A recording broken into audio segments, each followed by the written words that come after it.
to Saras cooking. சூப்பரா செம்ம டேஸ்டியான ஒரு Black Forest pastry cake எப்படி செய்யறதுன்னு இந்த வீடியோல பார்க்க போறோம். ஃபர்ஸ்ட் 3/4 கப் மைதா மாவு எடுத்துக்கோங்க. அது கூடவே 1/4 cup cocoa powder, 1 teaspoon baking powder, 1/4 teaspoon உப்பு சேர்த்துட்டு கட்டி எதுவும் இல்லாத மாதிரி சலிச்சு எடுத்துக்கோங்க.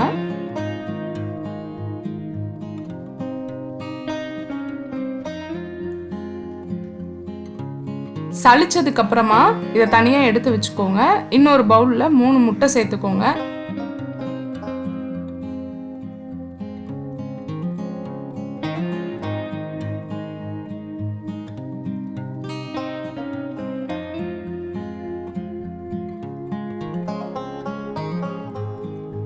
முட்டையை நல்லா பீட் பண்ணிக்கணும்.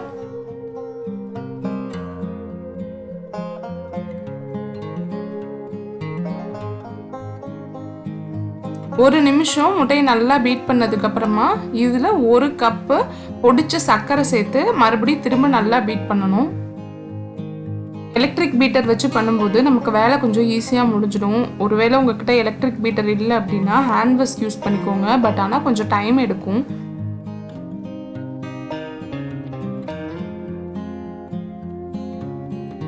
மறுபடியும் ஒரு 3-4 நிமிஷம் நல்லா பீட் பண்ணிக்கணும். சர்க்கரை ஃபுல்லா கரைஞ்சிருக்கணும்.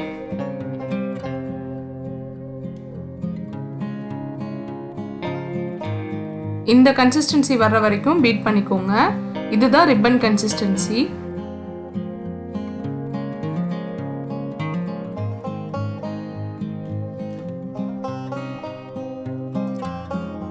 இதுல 1 டீஸ்பூன் வெனிலா எசன்ஸ் சேர்த்துக்கோங்க.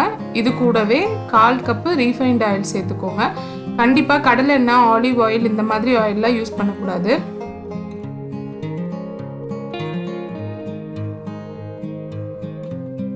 எண்ணெய் வந்து ஃபுல்லா கம்பைன் ஆகுற வரைக்கும் மறுபடியும் நல்லா பீட் பண்ணிக்கணும்.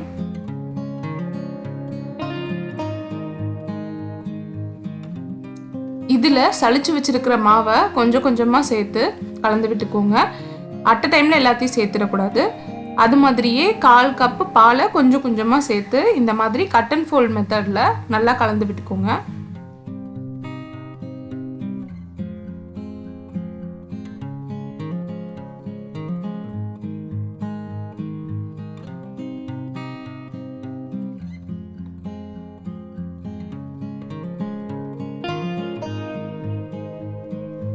கேக்குக்கான பேட்டர் இப்போ ரெடியா இருக்கு.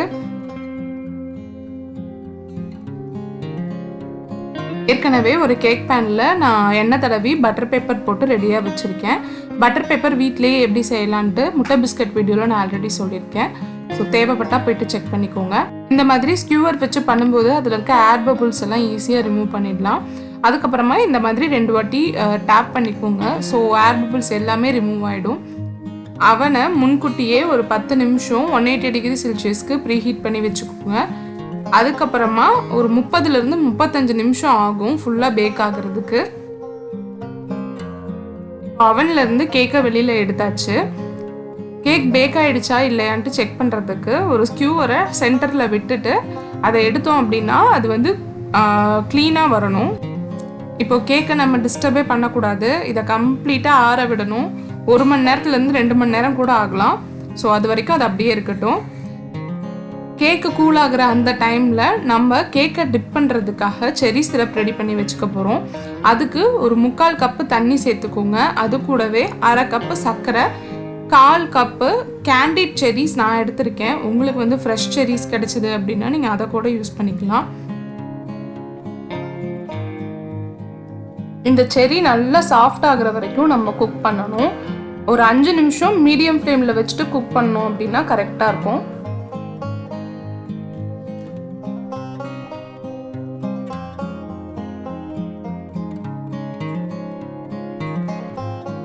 செரி வந்து நல்லா குக் ஆகிடுச்சு. இது லைட்டாக அழுத்தினோனாலே ஈஸியாக வந்து அது உடையும். ஸோ இப்போ இந்த ஸ்டேஜில் நம்ம ஆஃப் பண்ணிட்டு இதை கம்ப்ளீட்டாக ஆற விட்டுடலாம். நீங்கள் விருப்பப்பட்டால் செரியை இன்னும் கூட கொஞ்சம் குட்டி குட்டியாக கட் பண்ணி யூஸ் பண்ணிக்கலாம். பட் எனக்கு இந்த மாதிரி இருக்கிறது ரொம்ப பிடிக்கும். ஸோ அதனால் நான் கொஞ்சம் பெரிய பெரிய பீசஸாகவே யூஸ் பண்ணிக்கிறேன். அடுத்தது ஃப்ராஸ்டிங்கான க்ரீம் ரெடி பண்ணிக்கலாம். அதுக்கு ஒரு பவுலில் கொஞ்சமாக ஐஸ் க்யூப்ஸ் போட்டிருக்கேன். இந்த விஸ்க்கு ஒரு 30 மினிட் ஃப்ரிட்ஜில் வச்சு எடுத்திருக்கேன். இந்த ஐஸ் க்யூப்ஸ்க்கு மேலே ஒரு பவுல் வச்சுட்டு அதில் 1 கப்பு விப்பிங் க்ரீம் ஆட் பண்ணிக்கலாம். இது கூடவே ஒரு 2-3 ட்ராப்பு வெனிலா எசன்ஸ் ஆட் பண்ணிக்கலாம். இது சேர்த்தணுன்ட்டு அவசியம் கிடையாது. முதல்ல இது கொஞ்சம் திக்காகி வர்ற வரைக்கும் ஒரு எலக்ட்ரிக் பீட்டர் வச்சு நல்லா பீட் பண்ணிக்கலாம்.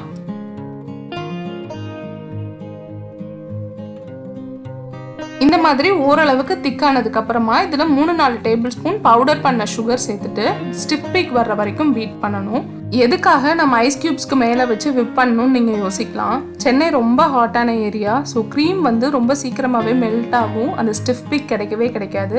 இந்த மாதிரி ஐஸ் க்யூப்ஸ்க்கு மேலே வச்சுட்டு விப் பண்ணும்போது அந்த சில்னஸ் மெயின்டைன் ஆகும். அப்போது ஸ்டிஃப் பீக் வந்து நமக்கு ஈஸியாக கிடைக்கும். அதனால தான் இதுதான் ஸ்டிஃப் பீக் கன்சிஸ்டன்சி. இந்த ஸ்டேஜ் வர வரைக்கும் நம்ம பீட் பண்ணணும். கேக் வந்து கம்ப்ளீட்டாக ஆறிடுச்சு. இதை வந்து நம்ம இப்போ பேன்லேருந்து ரிமூவ் பண்ணிடலாம். கேக் ஆறுற வரைக்கும் நம்ம ரெடி பண்ண க்ரீமை வந்து ஃப்ரிட்ஜில் வச்சுக்கோங்க, இல்லைனா அது மெல்ட் ஆகிடும்.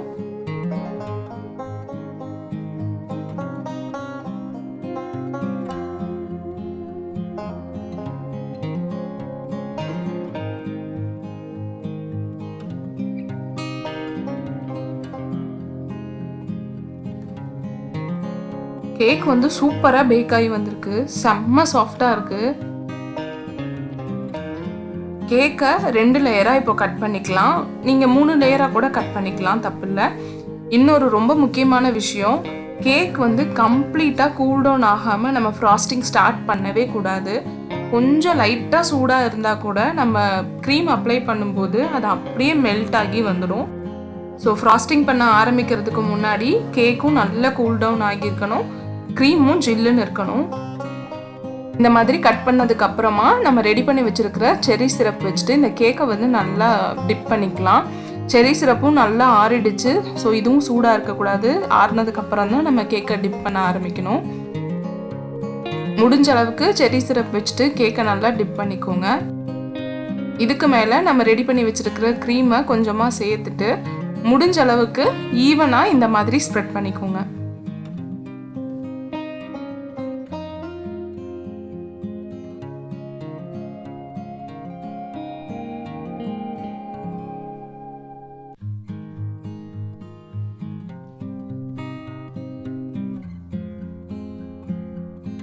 இதுக்கு மேலே கொஞ்சமாக செர்ரி ஆட் பண்ணிக்கலாம். நான் சிரப்பில் இருக்க அந்த செர்ரிஸே யூஸ் பண்ணிக்கிறேன்.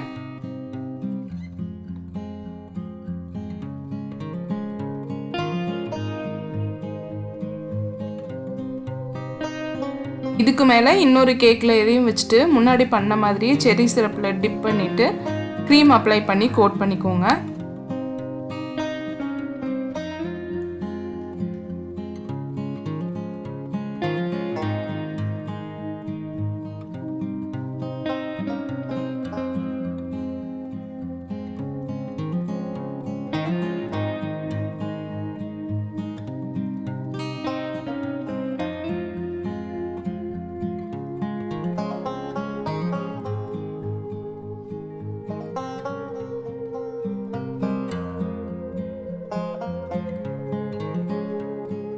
மறுபடியும் மேலே கொஞ்சமாக செர்ரிஸ் ஆட் பண்ணிக்கிறேன்.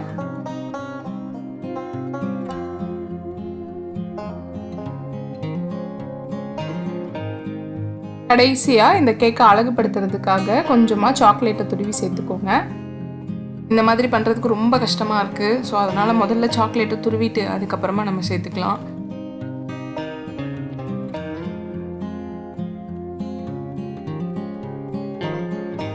கேக் ஃபுல்லாக துருவின சாக்லேட் வச்சு கவர் பண்ணியாச்சு.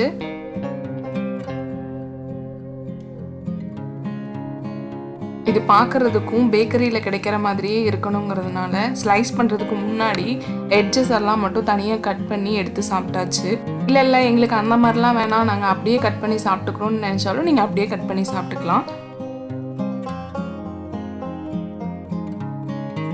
இப்போ கேக் வந்து சூப்பராக ரெடி ஆகிடுச்சு. ஆனால் ப்ரெசன்டேஷன் ரொம்ப முக்கியம் இல்லையா?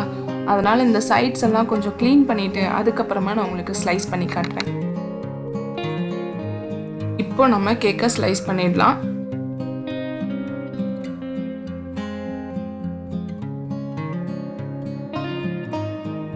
இதை இன்னும் கொஞ்சம் அழகுபடுத்துறதுக்காக ஒரு பைப்பிங் பேக்கில் நான் கொஞ்சமாக க்ரீம் சேர்த்துட்டு இந்த மாதிரி டிசைன்ஸ் போட்டுக்கிறேன். இதுக்கு மேலே ஒரு செர்ரி வச்சு அழகாக டெக்கரேட் பண்ணிக்கலாம். பார்க்குறதுக்கு அப்படியே பேக்கரியில் கிடைக்கிற மாதிரி இருக்குல்ல. டேஸ்ட்டும் நிஜமாகவே சொல்கிறேன், பேக்கரியில் கிடைக்கிறத விடவே சூப்பராக இருந்தது. ஸோ கண்டிப்பாக எல்லோரும் வீட்டில் ட்ரை பண்ணி பாருங்கள். யம்மியான பிளாக் ஃபாரஸ்ட் பேஸ்ட்ரி இப்போ வீட்டிலையே ரெடி பண்ண முடியும். ஸோ எல்லோரும் ட்ரை பண்ணிவிட்டு எப்படி வந்ததுன்ட்டு மறக்காமல் எனக்கு கமெண்ட்டில் சொல்லுங்கள். இந்த வீடியோ உங்களுக்கு பிடிச்சிருந்துச்சுன்னா சாராஸ் குக்கிங் சேனலை மறக்காமல் சப்ஸ்கிரைப் பண்ணிக்கோங்க. இன்னொரு சூப்பரான ரெசிபியோடு உங்கள் எல்லாத்தையும் மீட் பண்ணுறேன். Until then bye. Thanks for வாட்சிங்.